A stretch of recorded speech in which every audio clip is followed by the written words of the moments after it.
Order order से अदालत में हो रही गहमा गहमी कुछ हद तक शांत हो गई। सिर्फ और सिर्फ दोनों पक्षों के वकील अपने अपने सहायकों से खुसर फुसर कर केस की बारीकियों को समझने की कोशिश कर रहे थे।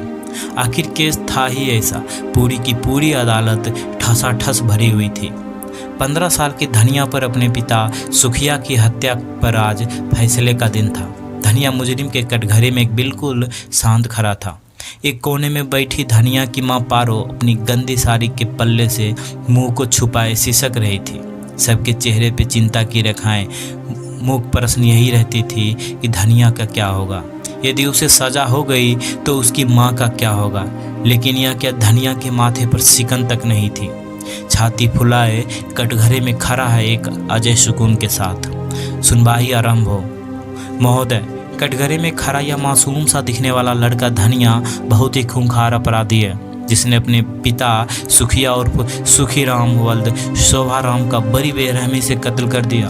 आप इसकी उम्र और मासूमियत को ना देखते हुए इसे कड़ी से कड़ी सजा दी जाए। महोदय, मेरे अजीज वकील साहब ने बड़ी सफाई से इस मासूम बच्चे को मुजरिम साबित कर दिया। मैं पूछता हूँ कि क्या इनके पास कोई सबूत है जो यह साबित कर सके कि धनिया मुजरिम है। मैं धनिया से कुछ सवाल पूछना चाहता हूँ, अनुमति है? तुम्हारा क्या नाम है? धनिया। पिता? नहीं रहा। नाम? मेरा कोई बाप नहीं। माँ का नाम पूछो साहब। बस मेरी माँ है पारो। सुखिया कौन था? राक्षस था साला। तुमने क्यों मारा? मेरी माँ को परेशान करता था, इसलिए साले के पेट में सरिया घुसेड़ दिया। वहीं ढेर हो गया एक ही बार में। तुमने सोचा है अब तुम्हारी माँ का क्या होगा?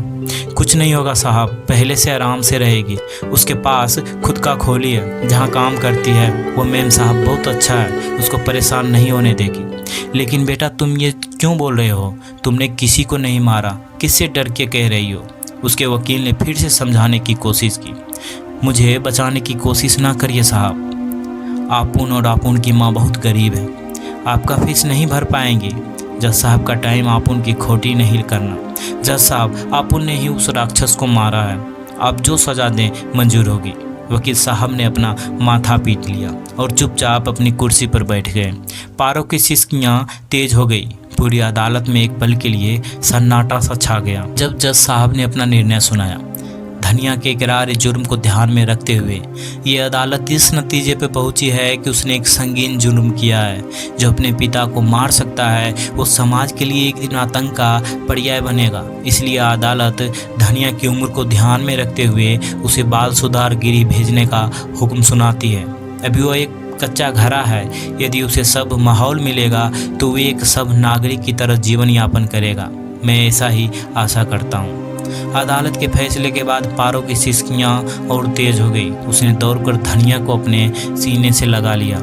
पुलिस धनिया को पकड़ कर ले गई और बेबस पारो चीखती रह गई, मेरा बेटा गुनाहगार नहीं है, मेरा धनिया मुजरिम नहीं है। जज साहब, उसे छोड़ दो, उसे छोड़ दो।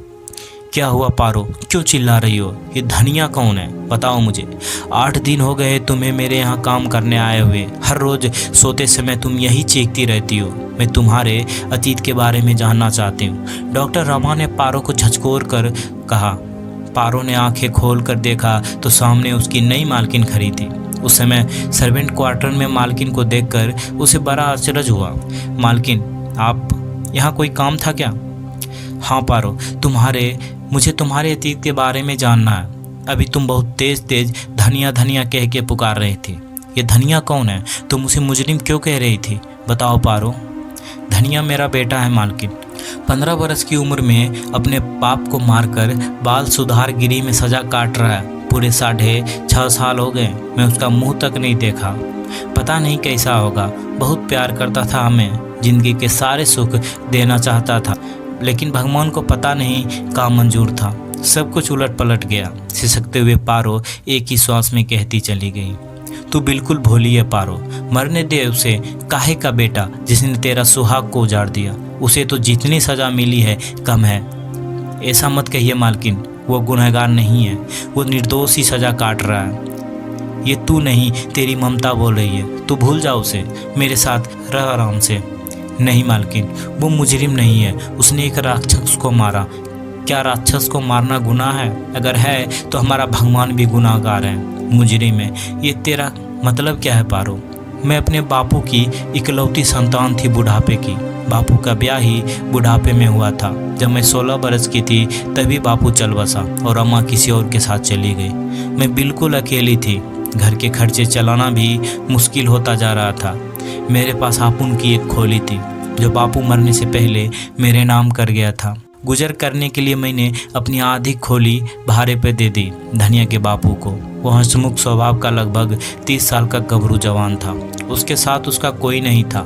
नौकरी करने आया था मुंबई में। शाम को हरा थका घर आता तो मुझसे देखा नहीं जाता। मैं उसे खाना खाने को दे देती और वो भी मेरे रुपये पैसे में मदद करता रहता। धीरे धीरे हम लोगों में प्यार पनपने लगा और हम दोनों ने एक मंदिर में शादी कर लिया। सब कुछ ठीक चल रहा था कि एक दिन एक बड़ा सा तूफान आया जिसने मेरी जिंदगी को बर्बाद करके रख दिया। धनिया पेट में था। उस वक्त जब सुखिया खोली को बेचने की जिद करने लगा, मैंने उसे मना कर दिया तो उसने बहुत मारा। अब तो वो रोज़ रोज़ दारू पीकर आता और गंदी गंदी गालियाँ देकर पीटता। पूरी रात सिसकते हुए निकलती। एक दिन उसके गांव से चिट्ठी आई, तब पता चला कि वो शादीशुदा है, उसका बेटा भी है। मेरे पैरों तले तो जमीन ही नहीं रही। 6 महीने की पेट से मैं दिन भर काम करती, शाम को मार खाती और पूरी रात सुखिया के द्वारा नोची जाती। क्या करती, किस्मत से समझौता कर लिया। एक दिन वो अपने सेठ को लेकर आया। दोनों ने खूब दारू पी। सुखिया टल्ली होकर लुढ़क गया और सेठ ने मुझे दबोच लिया। मैं गिड़गिड़ाती रही, मेरे पेट में बच्चा है, छोड़ दे, लेकिन वो नहीं माना। पूरी रात नोचता रहा। जब उसने बताया कि तेरे पति ने पैसा लेकर एक रात के लिए मुझे सौंपा है तो मुझे अपने आप से नफरत होने लगी। आत्महत्या करने की सोची, लेकिन पेट में पल रहे मासूम के कारण न कर सकी। सोचा कि धनिया के जन्म के बाद सब ठीक हो जाएगा, लेकिन हालात बद से बदतर होते चले गए। सुखिया कि हमसे पैसे चाहिए थे अपनी शराब और अपने घर भेजने को। पैसे के लिए खोली तो बेच नहीं सकती थी। अगर बेचती तो धनिया को कहाँ रखती। खोली को ना बिकते देख सुखिया रोज नए नए ग्राहक लेकर आता और रात भर मेरे जिस्म को रौंदा जाता। पूरा जीवन नरक बन गया था। आत्मा तो मेरी कब की मर चुकी थी, सिर्फ शरीर जिंदा था, वो भी धनिया के लिए। धनिया भी बड़ा होता गया। उसे सारी बातें समझ में आने लगी। मेरे आंसू उसके क्रोध की ज्वाला बनते गए। एक दिन सुखिया फिर ग्राहक लेकर आया, लेकिन धनिया ने उसे मारकर भगा दिया। उस दिन धनिया और उसके बापू में बहुत लड़ाई हुई। सुखिया ने धनिया को सरिया मारनी चाही, लेकिन धनिया ने उस लोहे के सरिये को पकड़कर सुखिया की छाती में घुसेड़ दिया। उसने वहीं दम तोड़ दिया। उसके बाद धनिया बहुत रोया। वो हमेशा कहता था कि अम्मा, अपुन तेरे को इस नरक से मुक्ति दिलाएगा, अपुन से नहीं देखा जाता तेरा हाल। और उसने सच कर दिखाया। पुलिस आई और धनिया को पकड़ के ले गई। अंतिम संस्कार में भी नहीं आया। उसको आग मैं ही लगाई। सब कुछ जलकर सोहा हो गया। पारो फूट फूट कर रोने लगी। उसकी आंखों के सामने अंधेरा सा छा गया। वो गिरने ही वाली थी कि डॉक्टर रमा ने उसे संभाल लिया। शांत रहो पारो, शांत। अब शांत नहीं रहा जाता मालकिन, मैं क्या करूं? सब कुछ मेरे साथ ही गलत क्यों होता आ रहा है? सच में पारो, तुम बहुत हिम्मती हो। भगवान शिव ने तो हलाहल सिर्फ एक बार पिया था, लेकिन तुम तो रोज पीती रही। तुम्हारा धनिया अब तुम्हारे पास रहेगा। मैं लेकर आऊँगी उसे सुधारगिरी से। कल से तुम्हारे सारे दुख खत्म समझे। डॉक्टर रमा नम आंखें लिए अपने बिस्तर पर आकर लेट गई। नींद का दूर दूर तक कोई नामो निशान नहीं था। सामने की दीवार पर परिवार की तस्वीर उसे अतीत की यादों में खोती चली गई। कितना प्यार करती थी वो रमेश को। घर से भागकर शादी की, सभी के दिलों को दुखाकर। फिर लगी सपने बुनने। ऐसा होगा, ये होगा, 2 बच्चे होंगे, साथ में रहेंगे और भी बहुत कुछ। लेकिन सपने कब किसके पूरे होते हैं? धीरे धीरे एक एक करके सभी सपने टूटते चले गए।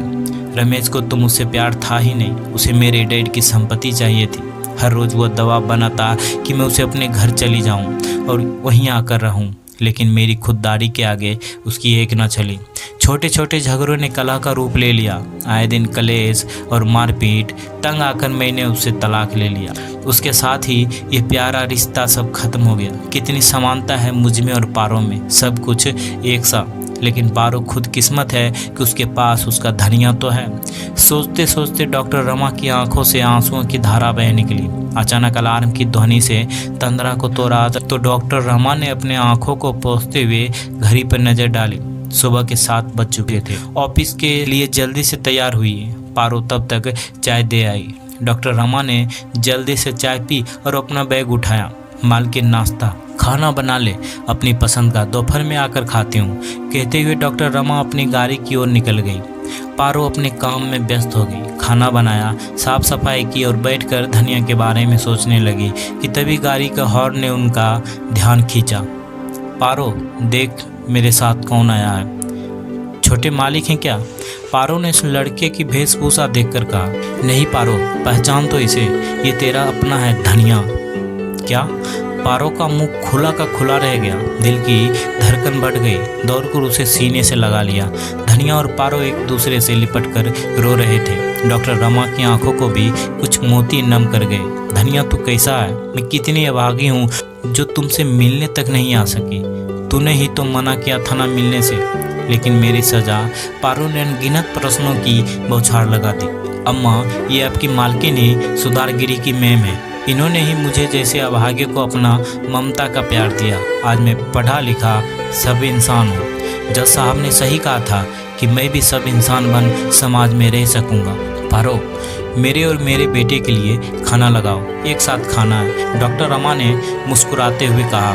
पारो की आंखों से जलधारा बही जा रही थी। ये आंसू किसी दुख के नहीं बल्कि खुशी और डॉक्टर रमा की कृतज्ञता व्यक्त करने के लिए थे। सच में आज उसके बेटे के अंदर का गुनहगार हमेशा हमेशा के लिए सो गया था।